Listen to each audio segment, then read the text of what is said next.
The FBI is responsible for more terrorism plots in the United States than any other organization.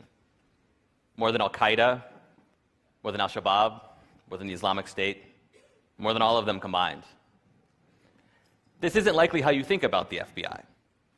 You probably think of FBI agents gunning down bad guys like John Dillinger or arresting corrupt politicians. After the 9/11 terrorist attacks, the FBI became less concerned with gangsters and crooked elected officials. The new target became terrorists, and the pursuit of terrorists has consumed the FBI. Every year, the Bureau spends $3.3 billion on domestic counterterrorism activities. Compare that to just $2.6 billion combined for organized crime, financial fraud, public corruption, and all other types of traditional criminal activity. I've spent years poring through the case files of terrorism prosecutions in the United States, and I've come to the conclusion that the FBI is much better at creating terrorists than it is at catching terrorists. In the 14 years since 9/11, you can count about 6 real terrorist attacks in the United States. These include the Boston Marathon bombings in 2013, as well as failed attacks, such as the time a man named Fajr Shahzad tried to deliver a car bomb to Times Square. In those same 14 years, the Bureau, however, has bragged about how it's foiled dozens of terrorism plots. In all, the FBI has arrested more than 175 people in aggressive undercover counterterrorism stings. These operations, which are usually led by an informant, provide the means and opportunity, and sometimes even the idea, for mentally ill and economically desperate people to become what we now term terrorists. After 9/11, the FBI was given an edict. Never again. Never another attack on American soil. FBI agents were told to find terrorists before they strike. To do this, agents recruited a network of more than 15,000 informants nationwide, all looking for anyone who might be dangerous. An informant can earn $100,000 or more for every terrorism case they bring to the FBI. That's right, the FBI is paying mostly criminals and con men 6 figures to spy on communities in the United States, but mostly Muslim American communities. These informants nab people like Abu Khalid Abdul Latif and Wali Mujahid. Both are mentally ill. Abdul Latif had a history of huffing gasoline and attempting suicide. Mujahid had schizoaffective disorder. He had trouble distinguishing between reality and fantasy. In 2012, the FBI arrested these 2 men for conspiring to attack a military recruiting station outside Seattle with weapons provided, of course, by the FBI.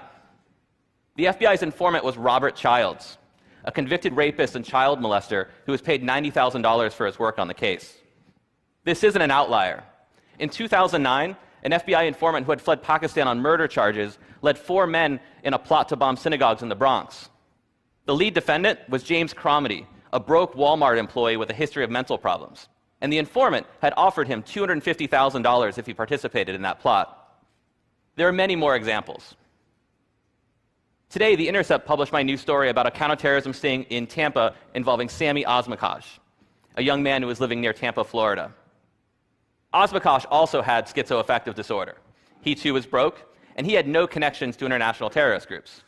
Nonetheless, an FBI informant gave him a job, handed him money, introduced him to an undercover agent posing as a terrorist, and lured him in a plot to bomb an Irish bar. But here's what's interesting. The lead undercover agent, you can see him in this picture with his face blurred, would go back to the Tampa field office with his recording equipment on. Behind closed doors, FBI agents admitted that what they were doing was farcical. A federal judge doesn't want you to hear about these conversations.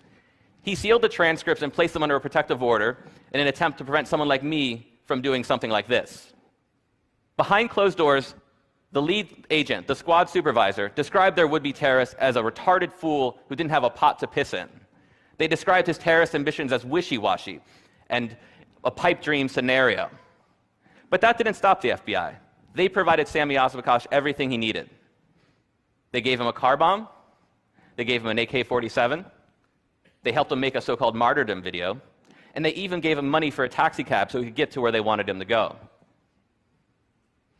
As they were working the sting, the squad supervisor tells his agents he wanted a Hollywood ending. And he got a Hollywood ending. When Sami Osmakash attempted to deliver what he thought was a car bomb, he was arrested, convicted, and sentenced to 40 years in prison. Sami Osmakash isn't alone. He's one of more than 175 so-called terrorists for whom the FBI has created Hollywood endings. US government officials call this the war on terror.